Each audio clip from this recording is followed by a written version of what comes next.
దసరా హిందువులకు ఒక ముఖ్యమైన పండుగ.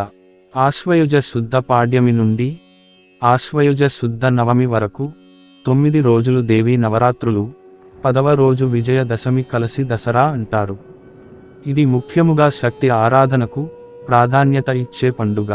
ఈ పండుగకు నవరాత్రి, శరన్నవరాత్రి అని అంటారు. శరదృతువు ఆరంభంలో వచ్చే పండుగ కనుక ఈ పేరు వచ్చింది. అయితే ఈ దేవి నవరాత్రులు వచ్చేలోపు ఈ వీడియో చూస్తే చాలు, అమ్మవారి అనుగ్రహం కలుగుతుంది. దేవీ నవరాత్రులలోపు లేదా దేవీ నవరాత్రులలో ఈ వీడియో మీ కంటపడింది అంటే అదృష్టం మీ తలుపు తట్టినట్లే. ఎన్నో జన్మల పుణ్యం ఉంటే తప్ప ఈ కథలను వినలేరు, ఈ వీడియో చూడలేరు. ఈ వీడియో చూసినా, ఈ కథలు విన్నా కోటి జన్మల పుణ్యం వస్తుంది. మీకు అన్ని శుభాలే జరుగుతాయి. కొందరు ఈ పండుగకు మొదటి 3 రోజులు పార్వతీదేవికి, తరువాతి 3 రోజుల లక్ష్మీదేవికి, తరువాతి 3 రోజులు సరస్వతీదేవికి పూజలు నిర్వహిస్తారు.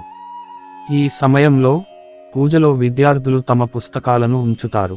ఇలా చేస్తే విద్యాభ్యాసంలో విజయం లభిస్తుందని విశ్వసిస్తారు. సామాన్యులే కాక యోగులు నవరాత్రులలో అమ్మవారిని పూజిస్తారు. ముఖ్యముగా శాక్తేయులు దీనిని ఆచరిస్తారు.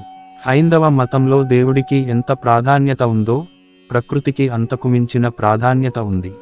ఎందుకంటే ప్రకృతి లేనిదే మనిషే లేడని మనకు తెలుసు. అందుకే ఆ తత్వాన్ని శక్తి అని పిలుచుకుంటున్నాము. మన దృష్టిలో శక్తి అంటే కేవలం ఒక పదం మాత్రమే కాదు, అది చలనానికి ప్రతీక. ఆ శక్తిని భిన్న రూపాలలో, భిన్న పాత్రలలో ఆరాధించే సందర్భమే దేవి నవరాత్రులు.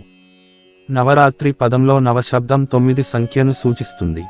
నవరాత్రులను అహోరాత్రులు అని ధార్మిక గ్రంథాలు వివరిస్తూ ఉన్నాయి. అంటే 9 పగళ్ళు, 9 రాత్రులు నిర్వర్తించే దేవి పూజకు ఒక ప్రత్యేక విధానం ఉంది. ఆశ్వయుజ శుద్ధ పాడ్యమి నుండి ఆశ్వయుజ శుద్ధ నవమి వరకు 9 రాత్రులు, 9 పగళ్ళు అమ్మవారిని పూజించడం ప్రశస్తంగా చెప్పబడుతుంది. దీనిని శరన్నవరాత్రులు లేదా దేవీ నవరాత్రులు అంటారు. నవరాత్రి వాస్తవానికి ఋతువుల సంధి కాలం. ఈ సమయంలో సృష్టికి కారణమైన మహామాయ తీవ్ర వేగం కలిగి ఉంటుంది. పూజాదుల చేత ఆమెను ఆహ్వానించడం సులభ సాధ్యం. కాబట్టి ఈ సమయంలో 9 రోజులు నవదుర్గలను నిష్ఠగా పూజించే ఆరాధకులకు దేవి అనుగ్రహం లభిస్తుంది. నవరాత్రులలో రాహుకాల వేళ రాహుకాల దీపం వెలిగించాలి. ఇలా చేయటం వల్ల రాహువు యొక్క ప్రతికూల ప్రభావం తగ్గి దోష నివారణ జరుగుతుంది. లలిత సహస్రనామాలు, దుర్గా సప్తశతి పారాయణ చేసే భక్తుల కోరికలు నెరవేరుతాయి. రోగ పీడలతో బాధపడేవారు, జాతకంలో అపమృత్యు దోషం ఉన్నవారు ఈ 9 రోజులు నియమం తప్పకుండా దేవి ఆరాధన చేయటం శుభకరం. ఇక ఈ దేవి నవరాత్రులు వచ్చే లోపు లేదా దేవీ నవరాత్రుల్లో ఈ కథలు వింటే చాలు లెక్కలేనంత అదృష్టము, ఐశ్వర్యము వస్తాయి. ముఖ్యంగా ఆ దుర్గాదేవి యొక్క అనుగ్రహం కలుగుతుంది. అమ్మవారి అనుగ్రహం కలగాలి అంటే ఖచ్చితంగా అమ్మవారి లీలలను తెలుసుకోవాలి. ఒకసారి మహిషాసురుడు అనే రాక్షస రాజు బ్రహ్మదేవుని ధ్యానిస్తూ ఘోరమైన తపస్సు చేశాడు. చాలా కాలం ఆ రాక్షసుడు తపస్సు చేసిన తర్వాత బ్రహ్మదేవుడు ప్రత్యక్షమయ్యాడు. ఆ ఘోరమైన తపస్సు చూసి బ్రహ్మదేవుడు మిక్కిలి సంతోషించి ఏదైనా వరం కోరుకోమని మహిషాసురుని అడిగాడు. కపట బుద్ధితో ఉన్న మహిషాసురుడు ఎప్పటికీ చావు లేకుండా వరాన్ని ప్రసాదించమని బ్రహ్మదేవుని వేడుకున్నాడు. అప్పుడు బ్రహ్మదేవుడు, నాయనా, పుట్టిన ప్రతి జీవికి మరణం తప్పదు, మరేదైనా వరం కోరుకో అని అనటంతో మహిషాసురుడు ఇలా ఆలోచించసాగాడు. మరణాన్ని తప్పించే వరం ఎటు పొందలేకపోయాను, కానీ మరణాన్ని పొందకుండా ఉండడానికి మరే విధమైన మార్గాలు ఉన్నాయా అన్నట్లుగా ఆలోచించి, స్త్రీలు పురుషులతో సమముచ్చీలు కాదు కాబట్టి వారు మృదు స్వభావం కలవారు, కాబట్టి వారితో ప్రాణహాని ఉండదు, కాబట్టి వరాన్ని ఈ విధంగా కోరుకుంటే బాగుంటుంది అని ఆలోచించి, ఓ బ్రహ్మదేవా, స్త్రీ చేతులలో మాత్రమే మరణం ఉండేటట్లు నాకు వరాన్ని ప్రసాదించు దేవా అని కోరుకున్నాడు. అప్పుడు అటులనే తదాస్తు అని మహిషాసురుడు కోరుకున్న వరాన్ని అతనికి ప్రసాదించి అక్కడి నుంచి అదృశ్యమయ్యాడు బ్రహ్మదేవుడు. మరణమే లేని వరం పొందాననే ఆనందంతో మహిషాసురుడు తన రాజ్యానికి తిరిగి వెళ్ళిపోయాడు. కొంతకాలానికి ఆ రాక్షసుడికి ఒక దుష్టమైన ఆలోచన వచ్చింది. అది ఏమిటంటే, పురుషులతో తనకు మరణం లేదు కాబట్టి దేవతల లోకమైన అమరావతి మీద దండయాత్ర చేయాలని అనుకున్నాడు. వెంటనే సైనికులారా విజయకాంక్షతో చెలరేగి ఆ స్వర్గలోకాన్ని తుతుముట్టుదాం అంటూ ఇంద్రలోకంపై దండెత్తాడు. ఈ విషయానికి తెలుసుకున్న ఇంద్రుడు చాలా కోపంతో తన సైనికులను కూడా యుద్ధానికి సమాయత్తం చేసి రణరంగానికి పయనమయ్యాడు. చాలామంది రాక్షసులు ఇంద్రలోకంపై దండెత్తినప్పటికీ విజయం సాధించలేకపోయారు. కానీ ఈసారి ఆ భయంకరమైన యుద్ధంలో ఇంద్రుడు మహిషాసురుని చేతిలో పరాజయం పాలై స్వర్గలోకం విడిచిపోయాడు. ఇంద్రలోకాన్ని అధిష్ఠించిన మహిషాసురుడు విజయ గర్వంతో ఇంకా చెలరేగిపోయాడు. భూలోకంలోని దేవాలయాల్లో దేవతల విగ్రహాలన్నింటినీ కూడా తొలగించి ఆ స్థానంలో తన విగ్రహారాధన జరగాలని, ఎవరు యజ్ఞ యాగాలు చేయరాదని, అందరూ తననే స్తుతించాలని ఆజ్ఞాపించాడు. అలా వారిని నానా అగచాట్లు పెట్టడం ప్రారంభించాడు. మహిషాసురుని విపరీత కృత్యాలకు వేగలేని ఋషులు, మునులు, దేవతలు కలిసి ఆ బాధల నుంచి విముక్తి పొందడానికి కైలాసానికి వెళ్ళి కైలాసనాథుడైనటువంటి ఆ బోలా శంకరుడికి మహిషాసురుడి అకృత్యాలు వివరించారు.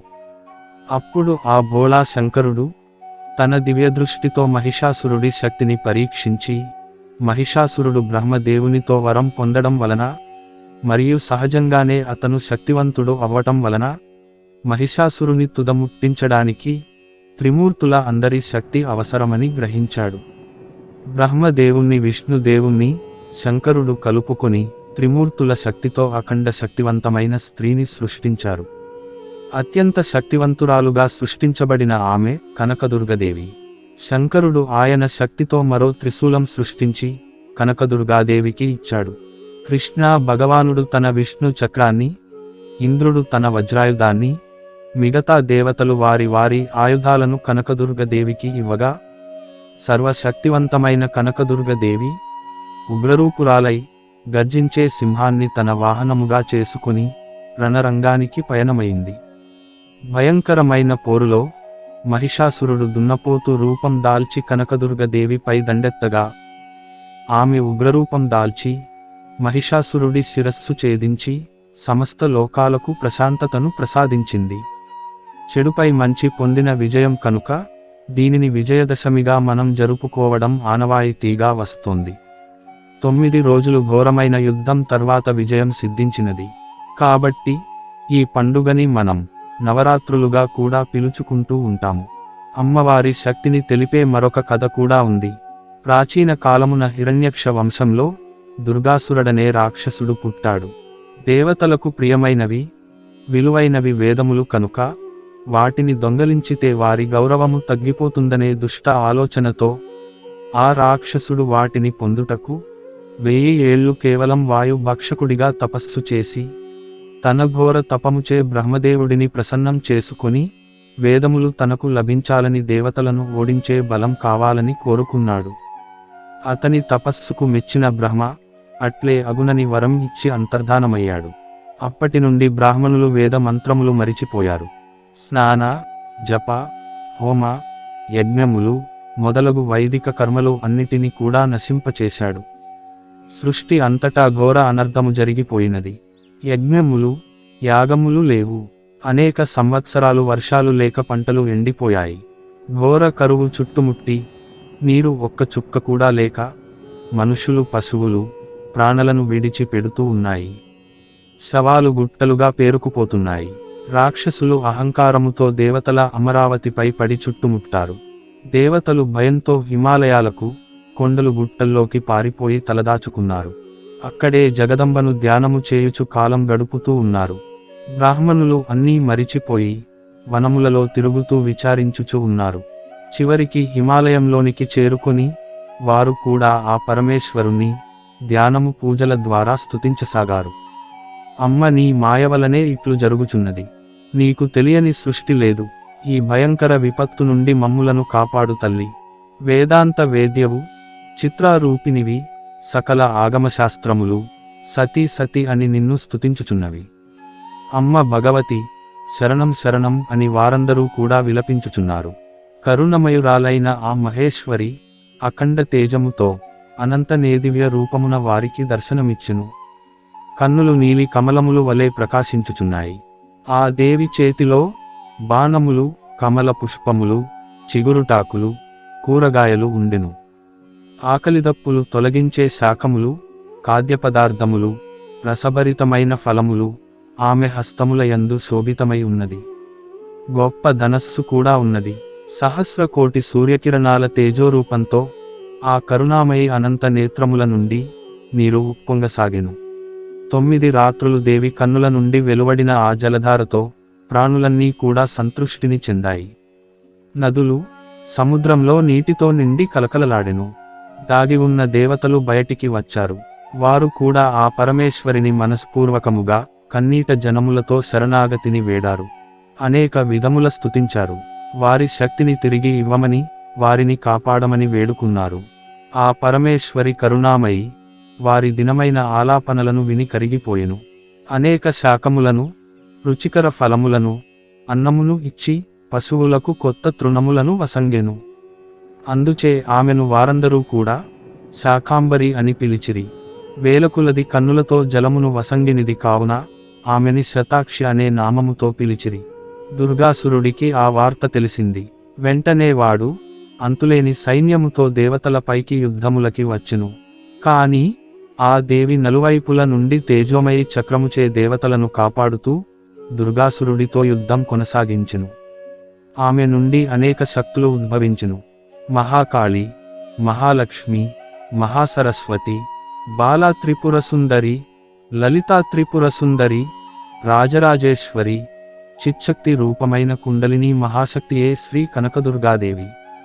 స్వయముగా దుర్గాసురుడే యుద్ధములకు దిగిన మహేశ్వరి దుర్గాసురుడి గుర్రములను తన బాణములతో నేలగూల్చెను.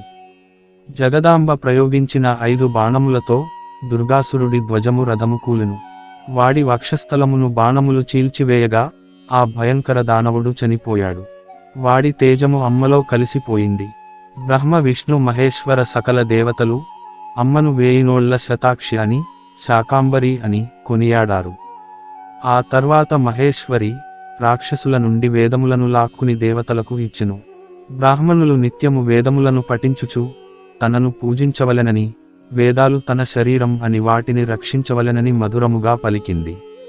తన చేతిలో దుర్గాసురుడనే రాక్షసుడు హతమయ్యాడు గనుక దుర్గా అను నామముతో తాను పిలువబడుతుంది. ఎవరైనా సరే తన మాయను చిన్నాభిన్నము చేసి తన స్థానమును పొందెదరని దేవి పలికింది. నిజంగా జరిగిన ఈ అమ్మవారి కథను వింటే చాలు, మీ కష్టాలన్నీ కూడా తొలగిపోతాయి. అమ్మవారు అనుగ్రహిస్తుంది. ఇది నిజానికి కథ కాదు, నిజంగా జరిగింది. ఈ వీడియో నచ్చినట్లయితే లైక్ చేయండి, షేర్ చేయండి. ఈ వీడియో నచ్చినట్లయితే కామెంట్ బాక్స్లో జై దుర్గా మాత అని తప్పక కామెంట్ చేయండి. వీడియో నచ్చినట్లయితే మా ఛానల్ని సబ్స్క్రైబ్ చేసుకోండి. ధన్యవాదాలు.